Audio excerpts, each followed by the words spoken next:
प्रसिद्ध कहानी बेताल पंचविंशति नवम कहानी। राजा त्रिविक्रमसेन बेताल को सिंसपा वृक्षरू आनी स्कंधदेश स्थापन कले एवं भिक्षु उद्देश्य गमन कले। बेताल कहिला, राजन, ए प्रेतपूर्ण अंधकारमय श्मशान रे आपण एते कष्ट सह्य करुछंती काहींकी? आपण श्रम करी क्लांत। मु आपणक मनोरंजन निमित्त गोटे गल्प कहूछि शुणंतु।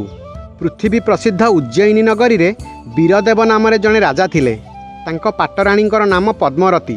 थरे राजा संतान कामना सपत्नीक शिवंकर आराधना कले। शिव संतुष्ट होई वर देले, तुमर गोटे पुत्र एवं गोटे कन्या जात हेब।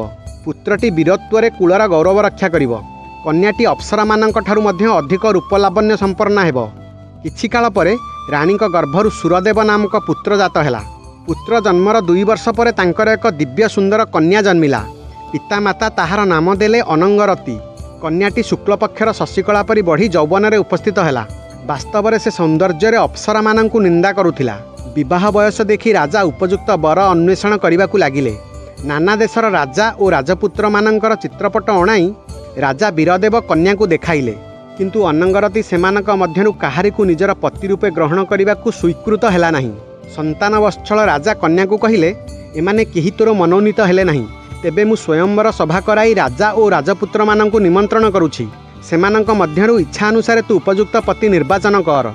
यह शुणी अनंगरती कहिला, पिता, स्वयंवर एक लज्जाजनक व्यापार।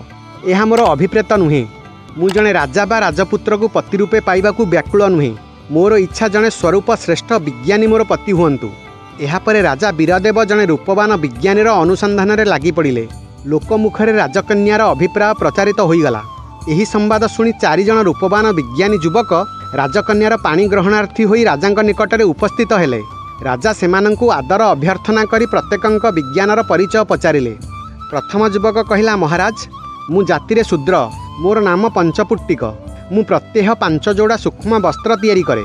सेथिरु जोड़िए देवतांकु अर्पण करे, जोड़िए ब्राह्मण को दान दिए, जोड़िए निज पाई रखे, जोड़िए मोर भाभी पत्नी पाई संचय करे एवं 5म जोड़ा विक्रय करी भोजन आदि क्रिया निर्वाह करे। आपण मोते कन्या संप्रदान करंतु। द्वितीय युवक कहिला, मोर नाम भाषाज्ञ। मु जातिरे वैश्य। मु पशुपक्षी मानकर भाषा मध्य बुझीपारे। मोते कन्या दान करंतु। तृतीय युवक कहिला, मु जणे क्षत्रिय युवक। मोर नाम खड्गधर। मो भली शक्तिशाली वीर पुरुष जगतरे विरल। 80 चालनारे मोर समकक्ष प्रतिद्वंदी नाहांती। राजन, मोते ही कन्या दान करी कृतार्थ करंतु। चतुर्थ युवक कहिला, मु हेउछि जीवदत्त नामक ब्राह्मण युवक। मु जो विद्या जाने ताहा तुलन में एमानंक विद्या किछि नुहे। मु जेकोसी मृत जीव को आनी ताकु पुनर्जीवन देई पारे। राजा 4 जनकर गुण शुणिले। समस्ते समान रूपवान होइथिबारु काहाकु कन्या देवे स्थिर करि पारिले नाही। बेताल गल्प शेष में राजा त्रिविक्रमसेन को पचारिला, राजन, ए कन्या को सेमानक मध्यरु काहा हस्तरे समर्पण करिबा उचित स्थिर करंतु।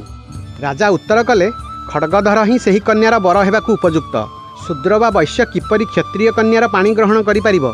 वस्त्र बयन करुथिबा शूद्र एवं पशुपक्षी मानकर भाषा बुझुथिबा वैश्य ठारे क्षत्रिय कन्यार की कार्य? पुणी जो ब्राह्मण जादू विद्या शिक्षा करी मृत शरीर रे जीवन संसार करुछि, से कोन वीर क्षत्रिय कन्यार उपयुक्त बर होई पारे? तेणु खड्गधर हस्तरे सही कन्या समर्पिबा उचित हेबो।